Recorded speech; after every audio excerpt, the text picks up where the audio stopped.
There's an allegation that my client is coaching the minor children, which is 100% false. I'm not sure what the grandparents have to do with her decision of keeping him away from me. She told me that her parents was prejudiced. Court will note the appearance of Ms. Reed on behalf of plaintiff, Ms. Podolsky on behalf of the intervener in this particular matter. There are two motions: the intervener's second motion for custody and plaintiff's second motion for custody. Ms. Podolsky. Thank you, Your Honor. As the court is aware, back in 2021, my client was allowed to intervene in the DP case. He is the plaintiff in the other matter, but these motions are relatively the same, involving siblings.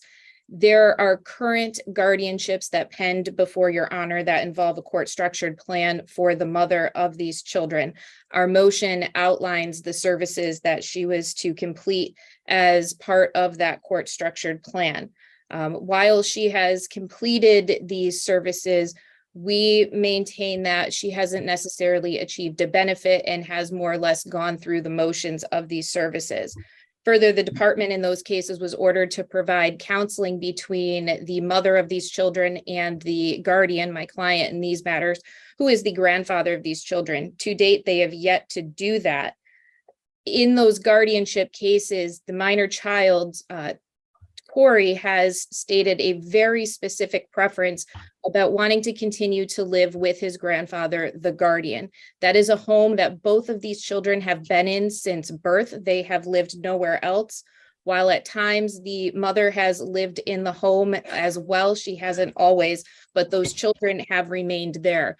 Their grandfather and guardian takes care of all of their educational needs, all of their health and wellness needs. He has them enrolled in various extracurricular activities.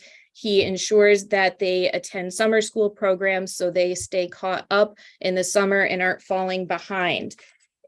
Unfortunately, through the guardianship case and these services that were offered, the mother has not been able to build or reestablish that bond with the minor children. There's an allegation that my client is coaching the minor children, which is 100% false.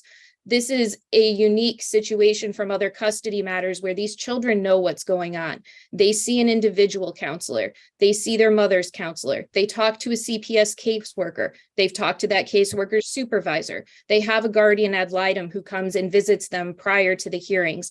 They are well aware of what is going on. They are well aware that their mother is seeking to have them come back and live in their home. So there is no coaching going on, Your Honor. They are just very involved in this process because of all of these services. But unfortunately, the services have not, again, panned out. We've gone through the motions, but we've not achieved that benefit. The mother's home often is lacking in food. My client is providing food. Specifically this summer, he had to provide food so she could provide lunches during the summer school program. The children come home with bug bites and flea bites. It's just unfortunate that the situation has not gotten better. So at this time, we feel that. Hold on, Judge, they brought the wrong Jefferson. Do they have the other Jefferson? Jesus? Said that they were getting him. I wondered, the individual got up and left the room, so I wondered.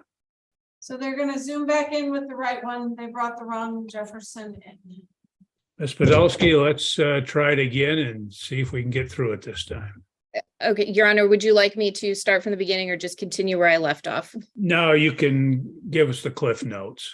Okay, thank you. As I was stating, we believe that through these court structured plans, it's just unfortunately that been a situation where the mother has gone through the motions of the services. There have been services that the department hasn't offered. They have provided reports for hearings, but they failed to provide the reports of the counselor for the minor children. And what we come up with is a situation where the children are in a home that they've been in since birth. They are well bonded to their grandfather. That is the plaintiff in the matter involving Charlie, the intervener in the matter involving Corey. He is their guardian. He provides them with all of the needs of life that, as it relates to school. their medical care, financial needs. And we are just in a situation where they do not have this bond with their parent that has not been rebuilt. It has not been restored through the various services. And we have children who are very involved in this process, who have expressed a very strong preference to everyone involved.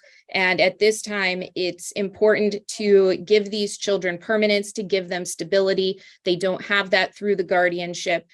So we are seeking to maintain the continuity that they have had their entire lives. We're asking the court to award custody to the guardian grandfather and continue the parenting time schedule for the mother that has been outlined in the guardianship cases.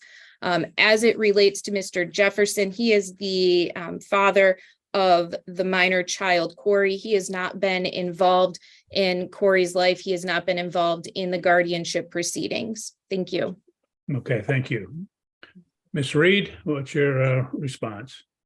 Our position is, Your Honor, that Carly has participated in all services. She's benefited from all services. She has done everything according to the court structured plan, including building a bond with her children. The children are actively involved in this process and are aware of this process. And to demonstrate that, Mr. Dillon elected to pull Corey out of school and have him present during the last guardianship hearing. So Corey knows exactly what's going on, and we believe that's highly inappropriate to do to this child in this very contested proceeding. As reflected in the CPS reports and the report by Sandra Burdick, it's CPS's position that Mr. Dillon's actively trying to thwart reunification between the children and my client, as well as refusing to participate in the counseling services. So there is active parental alienation going on. He is not willing to build that relationship or maintain that relationship between the kids and my client. My client does have a relationship with her children, and when they're away from Mr. Dillon, they look to her for love, guidance, and all of her needs. She does have adequate food and clothing and all the necessities that these children need in her home. Parenting time goes extremely well. She had week on, week off during the summer. She had the children on alternating weekends during the school year without issue. There's no bug bites. There's nothing going on or no basis for these allegations other than Mr. Dillon does not want the guardianship to end, and he wants to keep these children from my client, which has been his basis since this started almost 2 years ago. So we're requesting that the custody be changed to sole legal, sole physical to my client, and that we would file petitions once that occurs in the guardianship cases to have those closed. Okay, thank you. Mr. Jefferson, what's your response? My response to all this is, since day one, when I came home from prison, there's been so much things that I've been going through as far as like dealing with the mother. Like I try to contact her and almost like respectful ways, like, can we talk about my kids? Can we do this? Can we do that? I was told so many times ago, like, I've never had the opportunity to meet the grandparents. So me wanting to be in my child's life is like, okay, yeah, I had to go through the courts to do it. So when I'm working, I pay the child support that I'm supposed to pay when I'm working.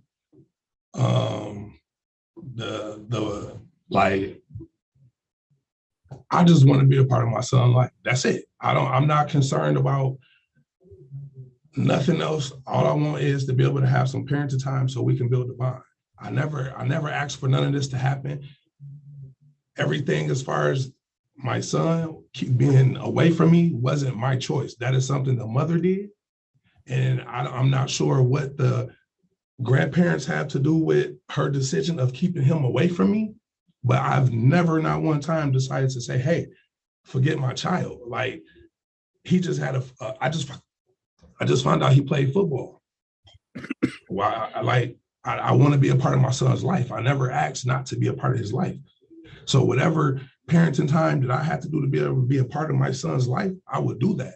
But if you ask her, have I ever tried to communicate with her and talk to her about having times where I could bring him clothes, possibly give him a phone so I could talk to him. I will pay the bill every month. She like, no, you need to go through the courts to do this, do that. I'm like, okay, well, why do I have to do that if I'm able to talk to you? And if I could talk to the grandparents, then it shouldn't be a problem. But I don't know the grandparents. Never have I had the opportunity to, because when we first met, she told me that her parents was prejudiced. So with that being said, it kind of made me stay away from the situation because the way you already presented the situation to me. So I did go to prison. When I was in prison, we had a hearing. During the hearing, they asked, well, how did I feel about something? I'm like, well, the only thing I asked for when I was in my meeting then was to have some type of parenting time. Like, all I want to do is be able to spend time with my son. But they told me that because of the fact that he had his surgeries and she'd been with him, he'd been with her the whole time, that they gave her sole custody, which I never, you know what I'm saying? I never went against that. And I just been waiting for, like, I don't want to go through the courts to be able to have to see my son, because there's two adults that can talk about it and figure this out. But because of the fact that she'll never talk to me, if I message her, she'll block me. You know, I don't message her on no rah-rah, no extra stuff. All I ever want was to be able to talk to her at a decent tones and figure something out. That's all I ever wanted, but that never works. So now we're in a position where. Thank you. Well, in this particular matter, the court is obviously well aware of this case because we had a guardianship review just last week in this particular matter. And so the court's aware of the facts. It is apparent that the child and children have been with the intervener grandfather for effectively been in his home since their birth.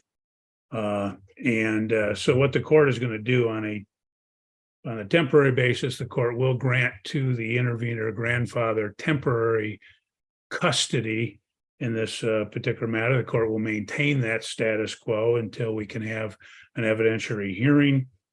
The court will also order that the parties would, plaintiff and defendant would pay support consistent with their incomes and the child support formula in this matter, and ask Ms. Podolsky that you would prepare that order and submit under a 7-day notice of entry. Thank you. And is there parenting time for the mother to continue pursuant to the Yes, correct. parenting time, the guardianship? Thank you. Yes. Court will end this matter at 9:36 a.m. You're free to go. Have a good day. I have a question. Okay, go ahead.